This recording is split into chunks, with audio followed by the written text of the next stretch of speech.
साथियों, कैसे हैं आप सभी। उम्मीद करता हूं कि आप सभी कुशल मंगल होंगे। तो साथियों, आज हम बात करने वाले हैं एसएससी कांस्टेबल जीडी 2018 के बारे में। तो दोस्तों, बहुत सारे जो कैंडिडेट्स हैं उनकी जो है रिक्वेस्टें आ रही थी लगातार कि सर फाइनल मेरिट के बारे में वीडियो बनाइए, वैकेंसीज बढ़ेंगी या नहीं उसके बारे में वीडियो बनाइए, और एक्स सर्विसमैन की सीटें हमें मिलेंगी या नहीं उसके बारे में भी एक वीडियो बनाइए। बहुत सारे कैंडिडेट्स के मन में डाउट्स हैं, वो आज मैं क्लियर कर देना चाहता हूँ।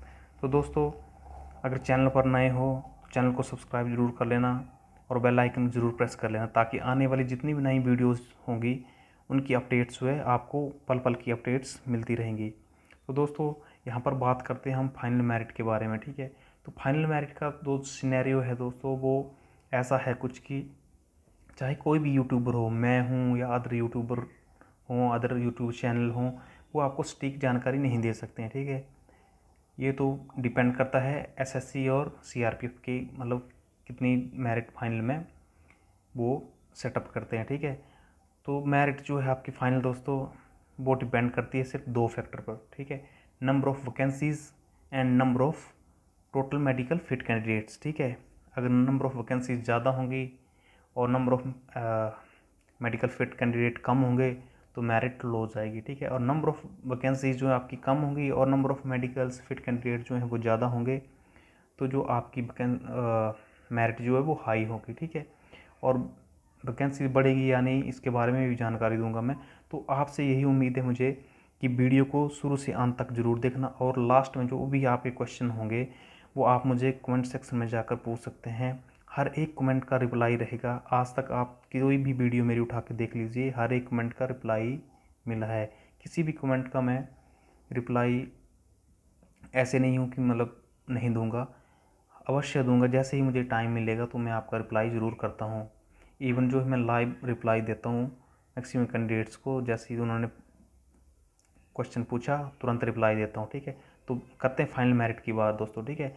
तो फाइनल मेरिट जो है, बहुत सारे यूट्यूब चैनल में आपको ये बोल रहे होंगे कि 10 नंबर बढ़ेगा, 8 नंबर बढ़ेगा या 15 नंबर बढ़ेगा। तो दोस्तों, मैं आपको यहाँ पर क्लियर कर देना चाहता हूँ कि जो आपकी कट ऑफ थी, कट ऑफ आपकी कम से कम 2 बार बढ़ी है, ठीक है। 2 बार कट ऑफ जो है वो इंक्रीज़ हो चुकी है ऑलरेडी। तो अब कितनी और इंक्रीज हो सकती है आप सोचो। अभी 1:3 में बुलाए हुए हैं, ठीक है। 1:3 में बुलाए हुए कैंडिडेट, उसी में से जो है डीएमई के लिए बुलाए थे 1:3 में, इसी में से डीएमई में जो फिट हुए वो जिन्हें आरएमई मिला इसी में से मिला, और जो डीएमई एब्सेंट थे वो भी इसी में 1:3 में हुए थे, ठीक है। 1:3 से ही हुए। और जिन्हें आरएमई मिला, पहले तो डीएमई से आप मान के चलो एब्सेंट कितने होंगे, एब्सेंट भी थे कुछ। फिर दूसरा सिनेरियो आता है डीएमई में डायरेक्ट रिजेक्ट भी हुए कैंडिडेट, ठीक है। किसी के डॉक्यूमेंट्स में प्रॉब्लम थी, वो डायरेक्ट रिजेक्ट हो गए, ठीक है। डायरेक्ट रिजेक्ट प्लस एब्सेंट, और उसके बाद जिनको आरएमई मिला, ठीक है। आरएमई में भी क्या हुआ, जो अपील थी कईयों ने की नहीं और कई कैंडिडेट्स ने की, उनकी जो है वो रिजेक्ट हो गई, ठीक है। फिर जब वो आरएमई देने गए, वहाँ पर क्या हुआ कि वहाँ पर भी एब्सेंटिज्म था, ठीक है। तो ये 1:3 में ही सारा सिनेरियो जो है काउंट हो रहा है, 1:3 में। सोचो आप, इस बात को ध्यान से समझना, ठीक है।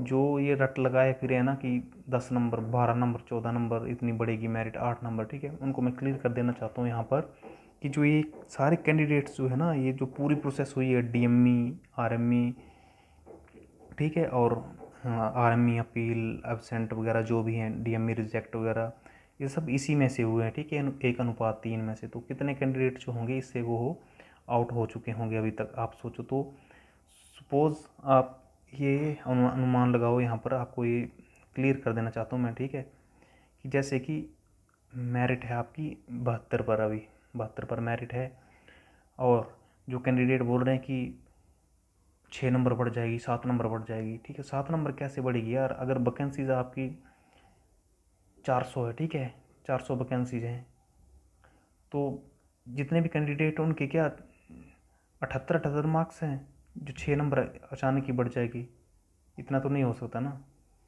ये तो, या तो ये नहीं है कि 2 ही कैंडिडेट हैं यहाँ पर, और एक के 72 थे और एक के 76 थे, 76 वाला सेलेक्ट हो गया, और जो 72 वाला है वो उसकी तो मेरिट भाई 6 नंबर बढ़ी, दूसरा सेलेक्ट हो गया, ऐसा तो नहीं है ना। वैकेंसी ज़्यादा है और उस हिसाब से मेरिट जो सेटअप हुई है। तो मैक्सिमम 1 या 2 मार्क्स जो हैं वो आपकी इंक्रीज हो सकती है, बशर्ते अगर आपकी वैकेंसीज नहीं बढ़ती है। ठीक है, वैकेंसीज नहीं बढ़ती है तो आपकी जो है 2 से 3 जा सकती है कहीं कहीं, लेकिन इससे ऊपर नहीं जाएगी, क्योंकि 1:3 में से सेलेक्ट करेंगे। और इसमें एक अलग फैक्टर भी बताऊंगा मैं आपको, जो कि आप सभी को पता होना चाहिए इसमें क्या है क्या नहीं।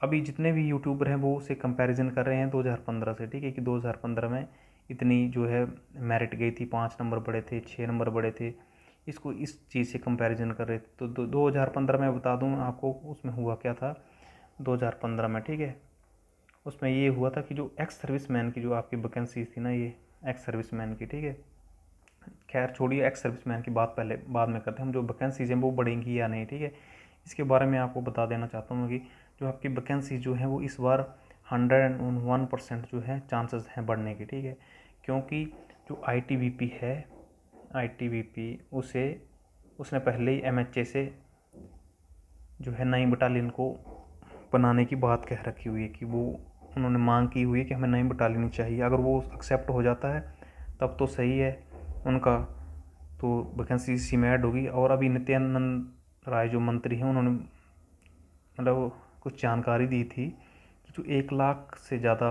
पद हैं वो भी खाली पड़े हुए हैं केंद्रीय बलों में।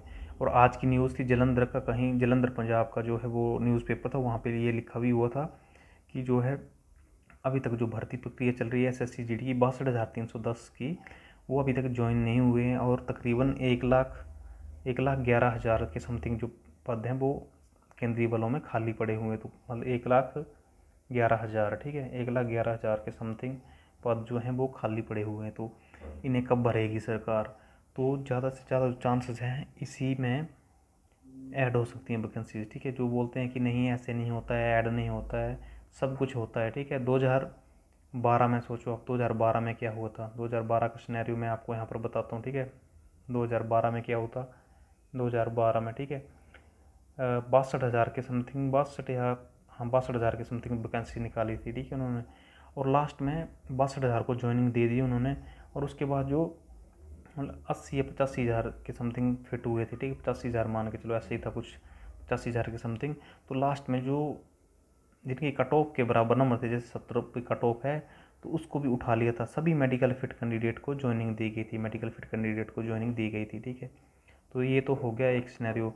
और प्लस अभी जो आपकी फाइनल मेरिट है इस पर बहुत ज़्यादा प्रभाव पड़ने वाला है। प्रभाव बोले तो जैसे कि आप मान के चलो, यहाँ पर मैं आपको थोड़ा इस पर लिख के बता रहा हूँ। ठीक है, ओपन स्क्रीन पे इसमें ये होगा, जैसे यूपी को लेते हैं। ठीक है, यूपी उत्तर प्रदेश, यूपी में क्या है, यूपी में पुलिस की भर्ती थी। ठीक है, 49,000 के समथिंग, 49,000। इसमें क्या हुआ, इसका रिजल्ट घोषित हो गया। ठीक है, तो बहुत सारे जो कैंडिडेट है वो यूपी में सेलेक्ट हो गए। इन्होंने SSC GD का भी जो है अपना एग्ज़ाम दिया हुआ था। ठीक है, एग्ज़ाम, और हो सकता है ये मेडिकल फिट भी हों, लेकिन ये ज्वाइनिंग जो करेंगे वो यूपी में कर लेंगे।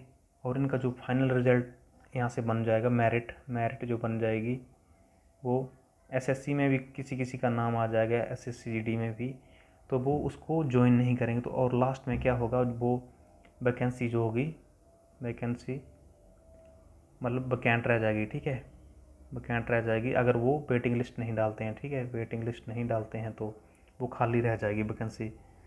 इससे क्या होगा कि जितनी भी हमारी वैकेंसी, जैसे यूपी पुलिस में चले गए वो कितने सारे कैंडिडेट, तो यूपी में जो है वो और बहुत सारे जो कैंडिडेट उनको नौकरी मिल सकती है। तकरीबन ज़्यादा नहीं बोलूँ मैं तो, जैसे कम से कम भी 3-4 हज़ार जो SSC GD के कैंडिडेट होंगे यूपी के, वो यूपी पुलिस में सिलेक्ट हो जाएंगे। तो जितने अगर वेटिंग लिस्ट डलती है यहाँ पर, तो वेटिंग लिस्ट से क्या होगा कि सभी का सिलेक्शन तय हो जाएगा उसमें, क्योंकि ज़्यादा से ज़्यादा SSC GD वाले जो होंगे सिलेक्टेड, जो मेडिकल फिट हैं, वो उसमें यूपी में ज्वाइन कर लेंगे। और ऐसा ही सिनेरियो वेस्ट बंगाल का भी है। वेस्ट बंगाल में कल ही रिजल्ट आया है, तो जो वेस्ट बंगाल के कैंडिडेट है मैक्सिमम, WB वेस्ट बंगाल की बात करें हम तो वो भी वेस्ट बंगाल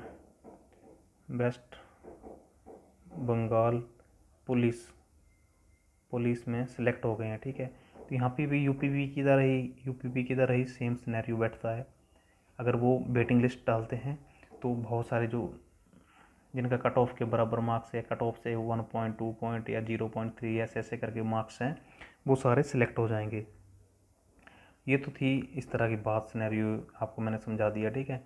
तो फाइनल मेरिट में हमें जो 12 नवंबर को राजघाट पर हमने जो मेन इसका मुद्दा रखा हुआ है रैली, तो उसका मेन मुद्दा यही है कि ऑल मेडिकल फिट कैंडिडेट को ज्वाइनिंग दिलवाओ, ठीक है। अगर ऑल मेडिकल फिट को यहाँ पर ज्वाइनिंग दिलवा देते हैं, ऑल मेडिकल फिट ज्वाइनिंग,